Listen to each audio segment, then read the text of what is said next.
Shalom dan selamat sore untuk kita semua. Sebelum kita memulai mendengar firman Tuhan, kita berdoa. Ya Allah Bapa yang bertata dalam kerajaan surga, kami mengucap syukur buat hari ini Engkau mempertemukan kami walaupun kami dipisahkan oleh jarak. Tetapi Tuhan, Engkau yang memberkati kami, biarlah firman yang daripadamu bisa kami serap dalam kehidupan kami sehari-hari. Dalam Kristus Yesus kami berdoa dan mengucap syukur. Amin. Saudara-saudara yang terkasih dalam Kristus Yesus, firman Tuhan yang menyapa kita pada hari ini diambil dari Ulangan pasal yang ke-30, ayat yang ke-15 sampai ayat yang 20. Saya akan membacakannya untuk kita.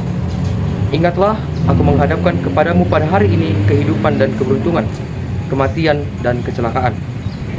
Karena pada hari ini aku memerintahkan kepadamu untuk mengasihi Tuhan Allahmu dengan hidup menurut jalan yang ditunjukkannya dan berpegang pada perintah, ketetapan, dan peraturannya, supaya engkau hidup dan bertambah banyak dan diberkati oleh Tuhan Allahmu di negeri kemana engkau masuk untuk mendudukinya.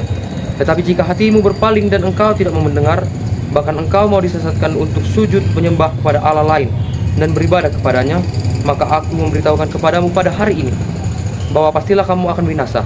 Tidak akan lanjut umurmu di tanah kemana engkau pergi menyeberangi sungai Yordan untuk mendudukinya. Aku memanggil langit dan bumi menjadi saksi terhadap kamu pada hari ini. Kepadamu kuperhadapkan kehidupan dan kematian, berkat dan kutuk. Pilihlah kehidupan, supaya engkau hidup, baik engkau maupun keturunanmu, dengan mengasihi Tuhan Allahmu, mendengarkan suaranya dan berpaut padanya.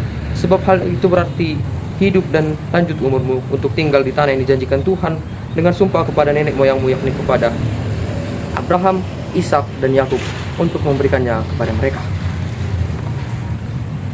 Saudara-saudara yang terkasih dalam Kristus Yesus, di setiap hari, di setiap hidup kita, pasti kita diperhadapkan dengan pilihan-pilihan.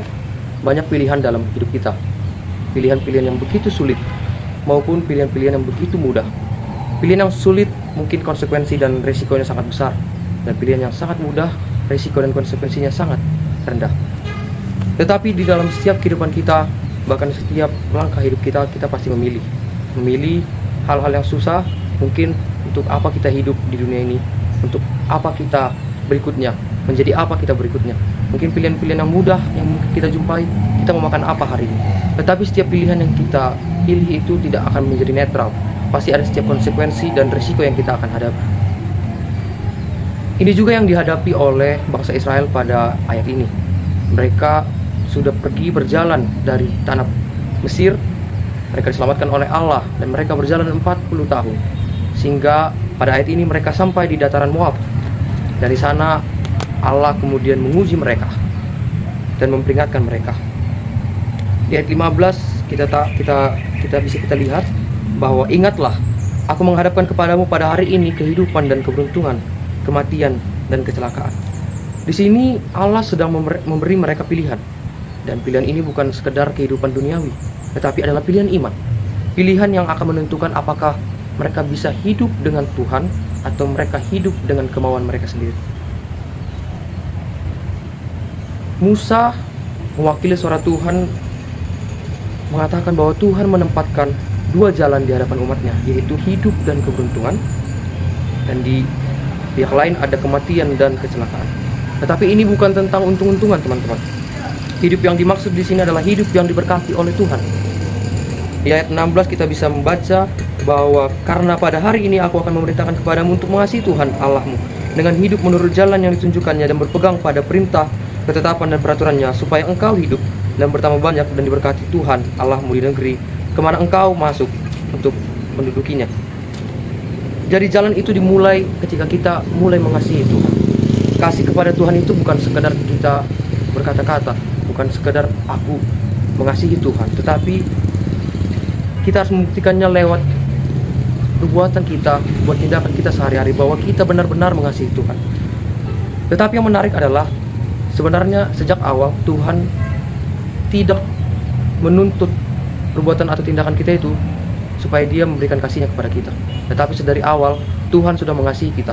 Tuhan mengasihi umat Israel yang membebaskan umat Israel dari tanah perbudakan di Mesir. Maka perbuatan kita itu dan tindakan kita itu adalah respon terhadap kasih Allah yang luar biasa kepada umatnya. Firman Tuhan juga mengingatkan kita bahwa jika hati umat berpaling, jika mereka menyimpang dan mengikuti Allah lain, mereka akan binasa dan tidak akan berumur panjang di tanah perjanjian. Di dalam kehidupan umat Israel pada saat itu, mereka akan ditantang untuk hidup di konteks kehidupan masyarakat yang beribadah atau menyembah kepada Allah-Allah lain. Allah-Allah lain yang disembah oleh masyarakat di sana menjanjikan panen yang berlimpah dan keselamatan dalam hidupnya. Maka umat Israel akan ditantang seberapa lama iman mereka kepada Tuhan. Maka iman itu diuji bukan ketika saya beriman hanya sekali, tetapi jangka panjang. Kita tidak bisa beriman kepada Tuhan hari ini saja, tetapi besok kita tidak beriman kepada Tuhan. Maka kita tidak cukup berkata, aku percaya kepada Tuhan, lalu kita hidup juga seenaknya. Maka keputusan untuk mengikuti Tuhan dan beriman kepada Tuhan adalah komitmen harian. Yesus berkata dalam Lukas 9 ayat 23, setiap orang yang mau mengikut aku, ia harus menyangkal dirinya, memikul salibnya setiap hari, dan mengikut aku. Godaan untuk mengikuti Allah lain bukan hanya kita temui di konteks teks pada hari ini, bukan pada cerita ini saja, tetapi kehidupan kita saat ini. Mungkin kita saat ini tidak menyembah patung seperti yang dilakukan oleh umat Israel atau masyarakat pada zaman teks ini, tetapi banyak hal yang sudah mulai disembah oleh manusia. Uang, kekuasaan, pencitraan. Bukankah ini juga termasuk penyembahan berhala? Di ayat 19, Musa berkata, aku memanggil langit dan bumi menjadi saksi terhadap kamu pada hari ini.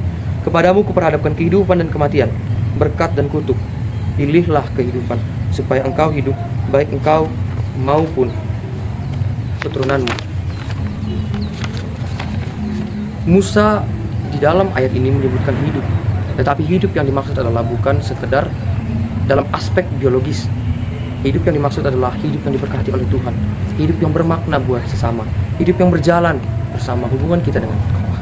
Hidup itu juga bukan sekedar kita umur panjang atau tidak, tetapi hidup yang penuh dengan damai sejahtera, hidup yang penuh sukacita di dalam Tuhan.